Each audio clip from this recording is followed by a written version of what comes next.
السلام علیکم ورحمۃ اللہ وبرکاتہ۔ ناظرین و سامعین، استقبال ہے آپ کا ہمارے یوٹیوب چینل دیار تھانوی پر۔ ناظرین، ایک سوال یہ پوچھا جا رہا ہے کہ جن مدارس اور مکاتب کے اندر، اداروں کے اندر اجتماعی قربانی کا نظم و ضبط ہے، اجتماعی قربانی وہاں ہوتی ہے، بہت سارے احباب دور دراز سے اپنا حصہ وہاں لیتے ہیں اور یہ کہہ دیتے ہیں کہ ہمارا گوشت غرباء میں، مساکین میں تقسیم کر دینا۔ اب اجتماعی قربانی والوں کے سامنے یہ مسئلہ درپیش ہوتا ہے کہ تمام جانوروں کی قربانی کرنے کے بعد کیا سب جانوروں کا گوشت ایک جگہ ملا کر تقسیم کر سکتے ہیں یا نہیں؟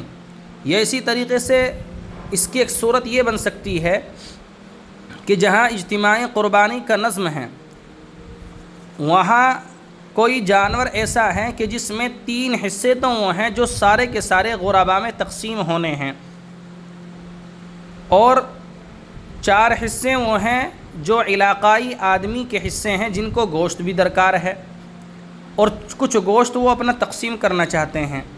تو اگر تمام جانوروں کے گوشت کو ایک جگہ ملا دیا جائے اور ملا کر کے ان علاقائی حصے داروں کو یہ کہا جائے کہ بھائی اسی میں سے آپ اپنا حصہ لے لو جتنا آپ کو لینا ہے، اور بقیہ اسی میں سے تقسیم ہو جائے گا، کیا اس طرح تقسیم صحیح ہے؟ یہ جائز ہے؟ اس سلسلے میں جواب آپ مرحمت فرمائیں۔ فرمایا، اگر کئی لوگوں نے اجتماعی طور پر چند جانوروں میں حصہ لیا، یہ ہر ایک کی الگ الگ بھینس ہو، تو نفس مسئلہ تو یہی ہے کہ ہر ایک کا گوشت الگ الگ رکھنا چاہیے اور اسے دینا چاہیے۔